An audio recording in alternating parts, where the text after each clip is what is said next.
For years I lived in a small town nestled deep in the heart of the Bavarian forest. It was the kind of place where folklore wasn't just a story. It was woven into the very air we breathed.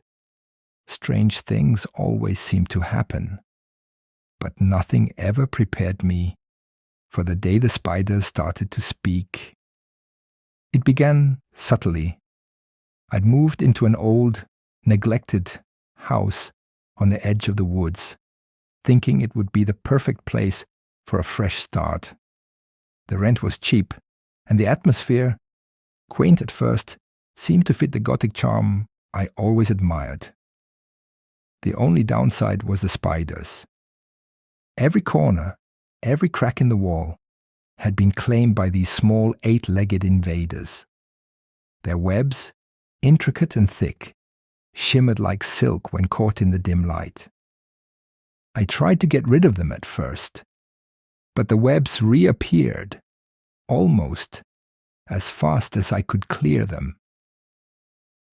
After a while, I gave up, reasoning that maybe they were harmless. But then came the whispers. It started one night when I was half asleep. I'd been lying in bed, staring at the ceiling, when I heard it, a faint, almost imperceptible hissing. I assumed it was the wind. I rolled over, trying to force myself into sleep. But the sound continued. A soft, raspy noise, growing louder, yet still so quiet it could have been mistaken for background noise. Was sext do?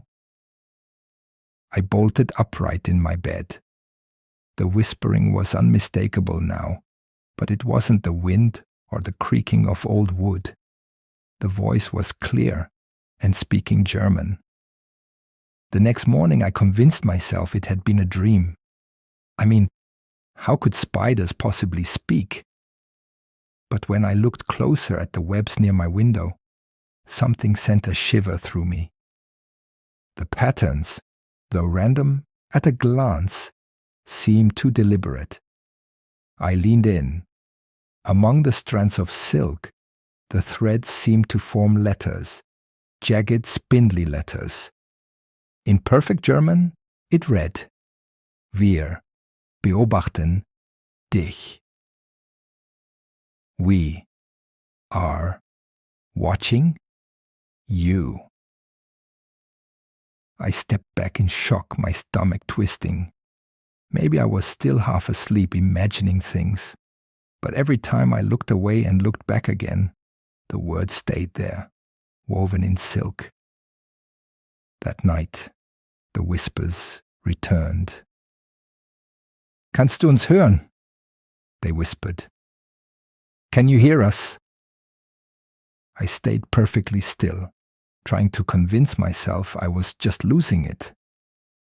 The spiders must have woven something random, and I just happened to interpret it as letters.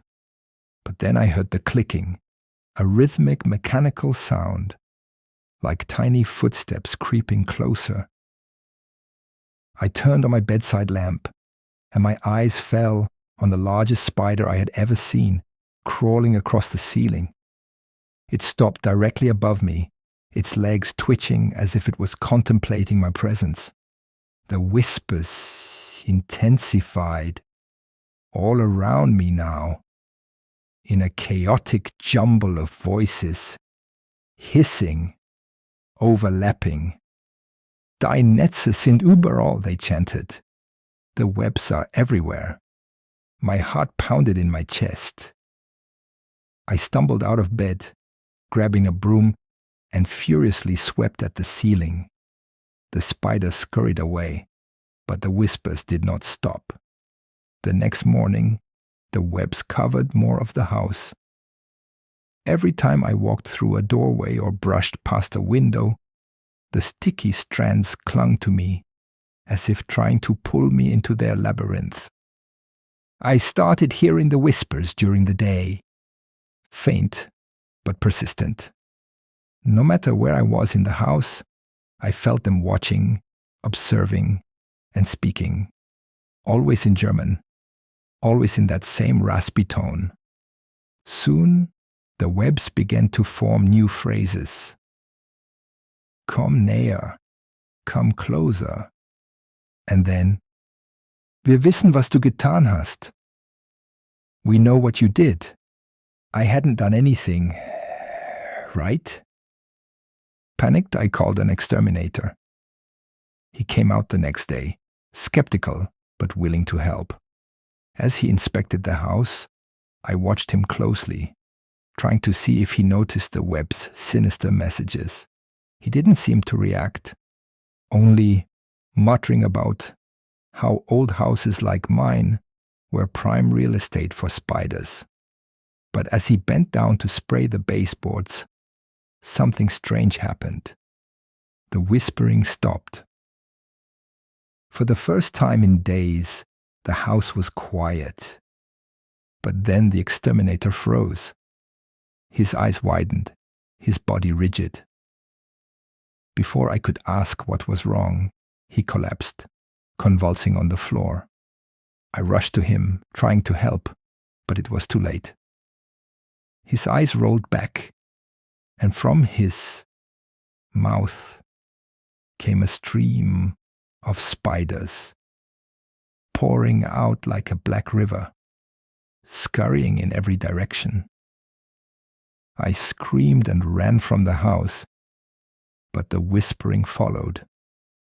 Du kannst nicht entkommen. You cannot escape. I've tried to leave.